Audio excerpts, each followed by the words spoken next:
they were content because I think they kind of at that point had realized that there's really nothing else that they can do. But they would also Yeah. be the same people that said, "Where did the time go?" Yep. And I think it's a matter of the same thing of just like you're young and ambitious at their early stages, and you think that if I just keep doing the same thing, things will Yep. be different, and then you kind of fall into this trap. And we talk all the time about intentional living, and there's far too many people in this country, in this world, that aren't living intentionally.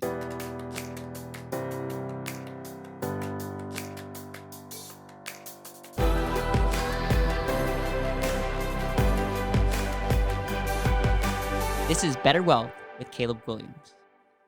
Hey, everybody, welcome back to another episode of the BetterWealth podcast. And in this BetterWealth breakdown, we're going to break down concepts, quotes, ideas, thoughts, things like that.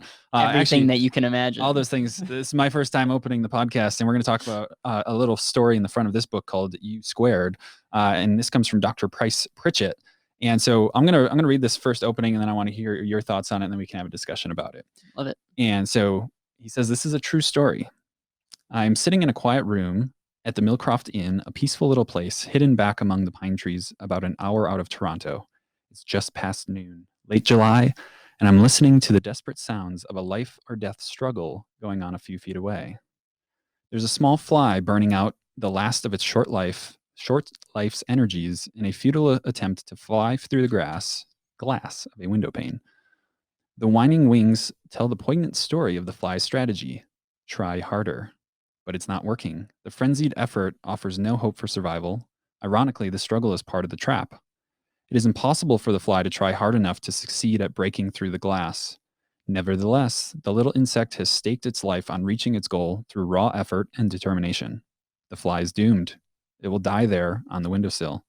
Across the room, 10 steps away, the door is open.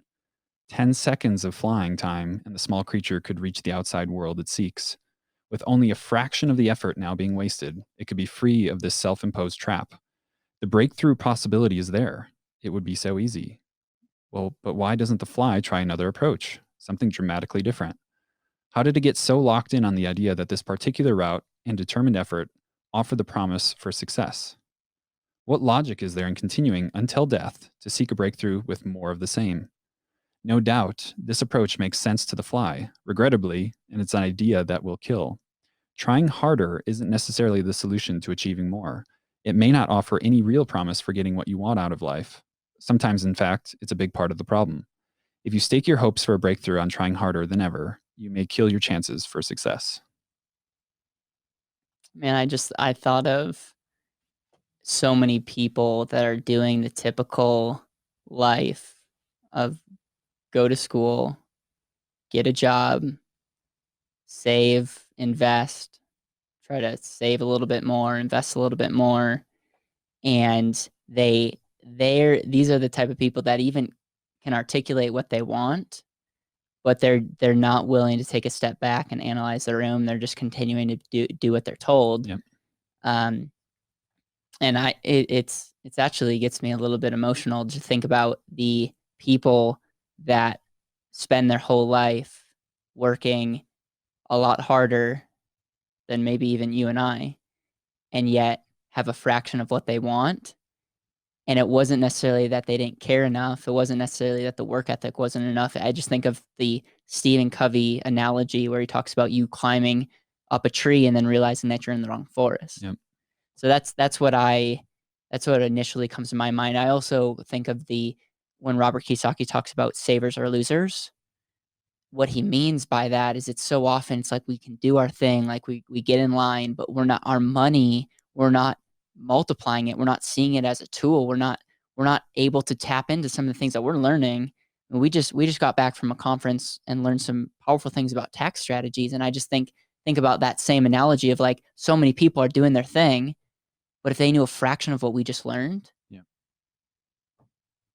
Yeah, and I think for me, it's thinking even to our last episode of just working in a job that you don't like. And I witnessed this when I was working at the university of people who had been there 20, 30, 35 years, and they were content because I think they kind of at that point had realized that there's really nothing else that they can do.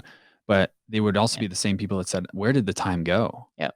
And I think it's a matter of the same thing of just like you're young and ambitious at their early stages, and you think that if I just keep doing the same thing, things will Yeah. be different. And then you kind of fall into this trap. And we talk all the time about intentional living, and there's far too many people in this country, in this world, that aren't living intentionally. And I think they're just that fly that is hitting the window, hitting the window, hitting the window, and that's where they will land. Yeah. And it ultimately will be their demise when the door is wide open. And so there's so many different ways that you can think of, like, just how can you think a little bit differently? Yeah. What is that thing? Zig Ziglar talks about in his book, See You at the Top of, it's funny, it's flies and fleas, but he talks about fleas. And if you put two fleas in a jar and you close the lid, they will jump and they'll hit the top of the jar, hit the top of the jar. But as time goes on, they'll be jumping less and less. And once they're no longer hitting the top of the jar, you can open the top and leave it wide open. And they're going to keep jumping and they're never going to make it out. Hmm. And Hmm. a lot of times the analogy there is like we set a ceiling for ourselves because that's what society tells us. That's what our peers tell us. That's what we think for ourselves. And what you squared in this book that Mr. Pritchett is talking about is like, what is that breakthrough moment? What is that thing? How can you think differently? What is that avenue that could completely change the game for you? In this book, the reason it's called U Squared is, what is that quantum leap? We've talked about Smart Yeah. Cuts, the book by Shane Snow. Yep. And like, what is not just increasing by 10%, not increasing your output by 10%, your effectiveness, but like, how could you 10x? Yep. What is that moment? What is that thing? Yep. And I think more often than not, we put those limiting barriers on ourselves, and we talk about if something would happen instead of talking about how we can make things happen. Yep. And I just think there's so many ways in life that we could think differently and get a way different result. Yeah, I think leverage, that's one thing that I'm present to right now is the concept of maybe doing the same thing, but doing it in a way where you're getting a bigger impact. I also think about that better wealth. Our mission is to be a better alternative to financial planning. And so we have to take a step back and say, what do we need to do differently than what majority of people are doing in our space? Let's look at education. Let's look at coaching. Let's look at how we model things. Let's look at certain elements and ask the question, how do we help people that are take a step back and notice that there's a wide open door, there's a better way. I mean, not necessarily the most creative people, but we like to be consistent. So thank you for reading that. Is there any final thoughts that you had? I think the last thing I would say is obviously we desperately want our listeners to live intentionally. Yep. And that's for me is like, if you listen to this episode, what is that one little change? What is that thing? Yep. Instead of just trying harder, what if you took that step back and figured out how could I get a different result in what I'm doing? Whether you're either seeing success or not, I think there's beauty in taking that step back and thinking in a different light and potentially getting a way better result. Yeah. Thank you so much for sharing that. We are going to continue to be consistent and share the message. And so if you're enjoying these YouTube videos, we would appreciate you smashing the like button, sharing this video. If you're watching this or listening to this on your podcast player, thank you. We are continuing to try to grow the message. And so thank you so much, Dan. I hope you continue to live intentionally. Have a great rest of your day.